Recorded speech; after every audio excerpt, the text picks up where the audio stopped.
Back when I started, to describe it as fringe would be an understatement. Researchers would say, no, we're only working on machine learning, because working on AI was seen as way too out there. In 2010, just the very mention of the phrase AGI, artificial general intelligence, would get you some seriously strange looks, and even a cold shoulder. You're actually building AGI, people would say? Isn't that something out of science fiction? People thought it was 50 years away, or 100 years away, if it was even possible at all.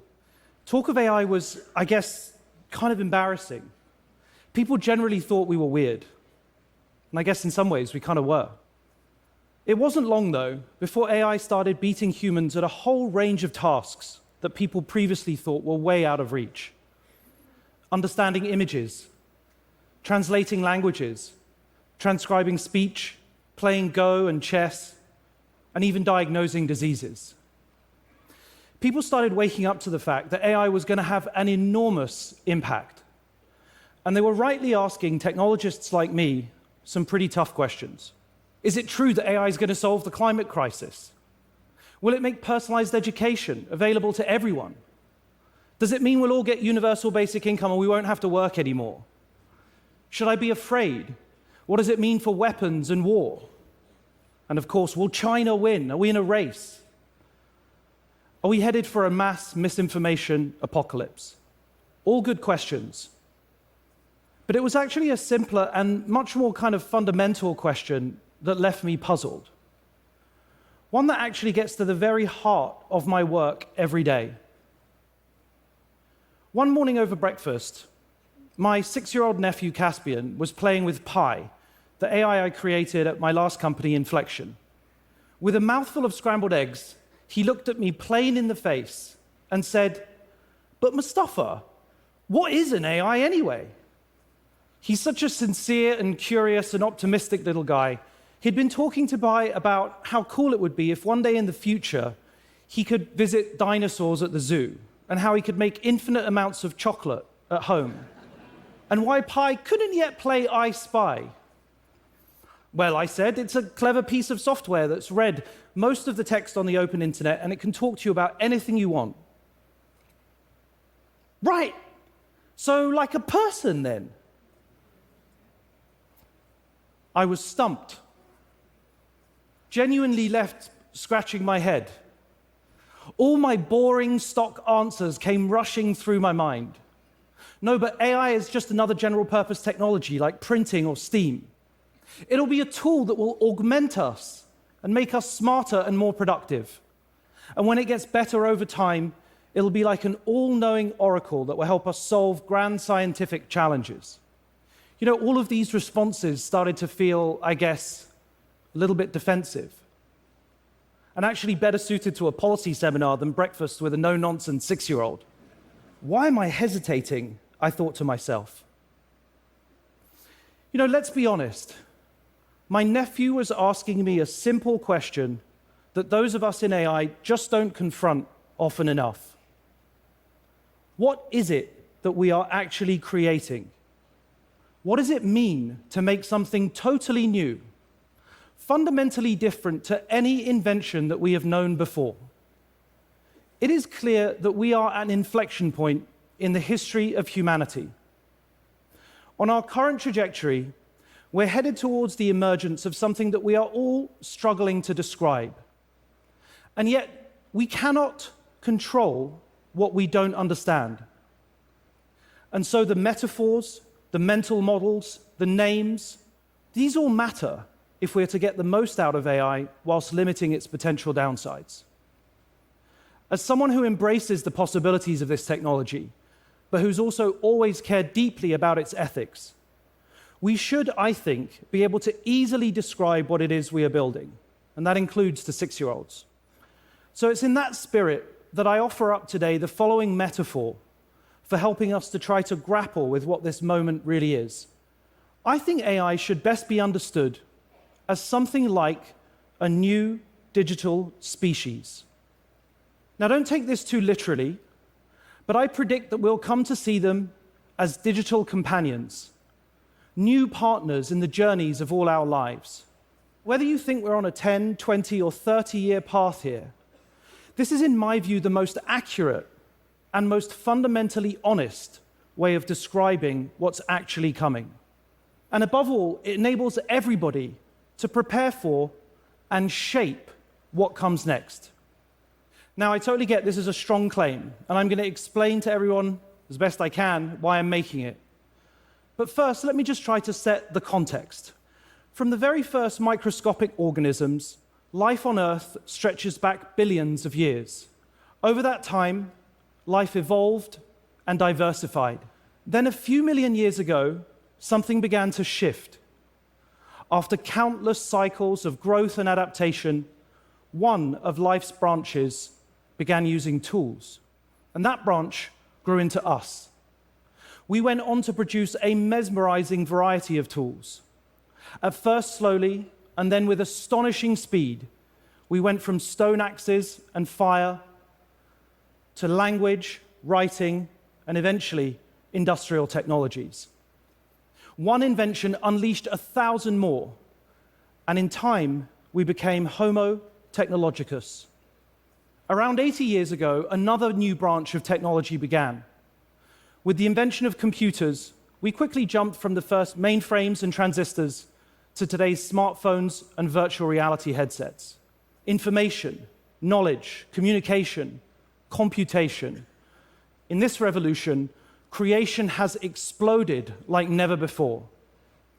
And now a new wave is upon us: artificial intelligence. These waves of history are clearly speeding up as each one is amplified and accelerated by the last. And if you look back, it's clear that we are in the fastest and most consequential wave ever.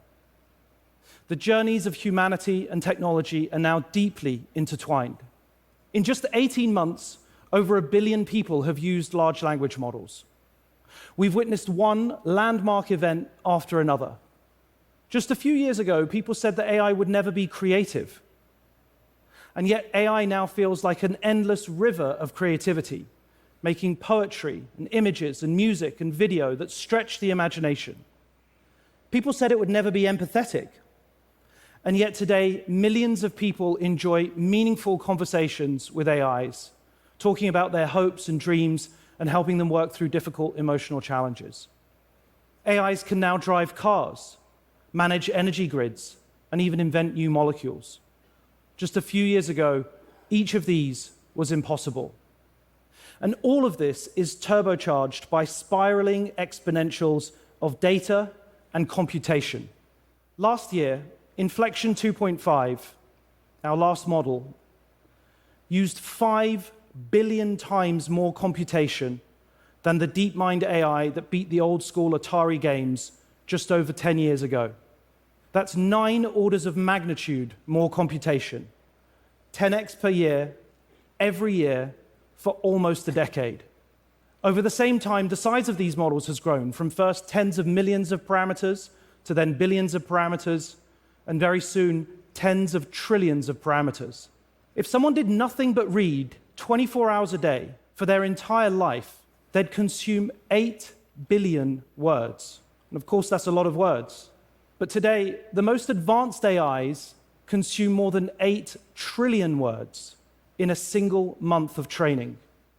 And all of this is set to continue. The long arc of technological history is now in an extraordinary new phase.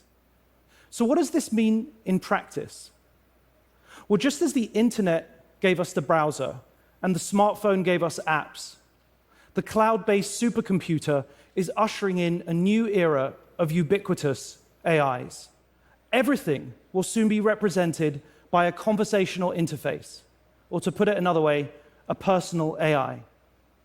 And these AIs will be infinitely knowledgeable, and soon they'll be factually accurate and reliable. They'll have near perfect IQ. They'll also have exceptional EQ. They'll be kind, supportive, empathetic. These elements on their own would be transformational. Just imagine if everybody had a personalized tutor in their pocket and access to low-cost medical advice. A lawyer and a doctor, a business strategist and coach, all in your pocket 24 hours a day. But things really start to change when they develop what I call AQ, their actions quotient. This is their ability to actually get stuff done in the digital and physical world. And before long, it won't just be people that have AIs. Strange as it may sound, every organization, from small business to non-profit to national government, each will have their own. Every town, building, and object will be represented by a unique interactive persona. And these won't just be mechanistic assistants. They'll be companions, confidants, colleagues, friends and partners as varied and unique as we all are. At this point, AIs will convincingly imitate humans at most tasks. And we'll feel this at the most intimate of scales. An AI organizing a community get-together for an elderly neighbor, a sympathetic expert helping you make sense of a difficult diagnosis. But we'll also feel it at the largest scales, accelerating scientific discovery, autonomous cars on the roads, drones in the skies. They'll both order the takeout and run the power station. They'll interact with us, and of course with each other. They'll speak every language, take in every pattern of sensor data, sights, sounds, streams and streams of information, far surpassing what any one of us could consume in 1,000 lifetimes. So what is this? What are these AIs? If we are to prioritize safety above all else, to ensure that this new wave always serves and amplifies humanity, then we need to find the right metaphors for what this might become. For years, we in the AI community, and I specifically, have had a tendency to refer to this as just tools. But that doesn't really capture what's actually happening here. AIs are clearly more dynamic, more ambiguous, more integrated, and more emergent than mere tools, which are entirely subject to human control. So to contain this wave, to put human agency at its center, and to mitigate the inevitable unintended consequences that are likely to arise, we should start to think about them as we might a new kind of digital species. Now, it's just an analogy, it's not a literal description, and it's not perfect. I mean, for a start, they clearly aren't biological in any traditional sense. But just pause for a moment and really think about what they already do. They communicate in our languages. They see what we see. They consume unimaginably large amounts of information. They have memory. They have personality. They have creativity. They can even reason to some extent and formulate rudimentary plans. They can act autonomously if we allow them. And they do all this at levels of sophistication that is far beyond anything that we've ever known from a mere tool. And so saying AI is mainly about the math or the code is like saying we humans are mainly about carbon and water. It's true, but it completely misses the point. And yes, I get it, this is a super arresting thought. But I honestly think this frame helps sharpen our focus on the critical issues. What are the risks? What are the boundaries that we need to impose? What kind of AI do we want to build or allow to be built? This is a story that's still unfolding. Nothing should be accepted as a given. We all must choose what we create, what AIs we bring into the world, or not. These are the questions for all of us here today, and all of us alive at this moment. For me, the benefits of this technology are stunningly obvious, and they inspire my life's work every single day. But quite frankly, they'll speak for themselves. Over the years, I've never shied away from highlighting risks and talking about downsides. Thinking in this way helps us focus on the huge challenges that lie ahead for all of us. But let's be clear, there is no path to progress where we leave technology behind. The prize for all of civilization is immense. We need solutions in healthcare and education to our climate crisis, and if AI delivers just a fraction of its potential, the next decade is going to be the most productive in human history. Here's another way to think about it. In the past, unlocking economic growth often came with huge downsides. The economy expanded as people discovered new continents and opened up new frontiers. But they colonized populations at the same time. We built factories, but they were grim and dangerous places to work. We struck oil, but we polluted the planet.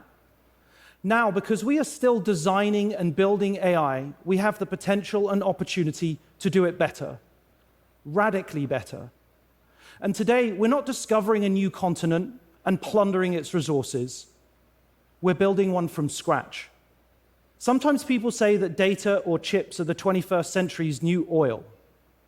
But that's totally the wrong image. AI is to the mind what nuclear fusion is to energy. Limitless, abundant, world-changing. And AI really is different. And that means we have to think about it creatively and honestly. We have to push our analogies and our metaphors to the very limits to be able to grapple with what's coming. Because this is not just another invention. AI is itself an infinite inventor. And yes, this is exciting and promising and concerning and intriguing all at once. To be quite honest, it's pretty surreal. But step back, see it on the long view of glacial time, and these really are the very most appropriate metaphors that we have today. Since the beginning of life on Earth, we've been evolving, changing, and then creating everything around us in our human world today. And AI isn't something outside of this story. In fact, it's the very opposite. It's the whole of everything that we have created distilled down into something that we can all interact with and benefit from. It's a reflection of humanity across time. And in this sense, it isn't a new species at all. This is where the metaphors end. Here's what I'll tell Caspian next time he asks. AI isn't separate. AI isn't even, in some senses, new. AI is us. It's all of us. And this is perhaps the most promising and vital thing of all that even a 6-year-old can get a sense for. As we build out AI, we can and must reflect all that is good, all that we love, all that is special about humanity, our empathy, our kindness, our curiosity, and our creativity. This, I would argue, is the greatest challenge of the 21st century, but also the most wonderful, inspiring, and hopeful opportunity for all of us. Thank you.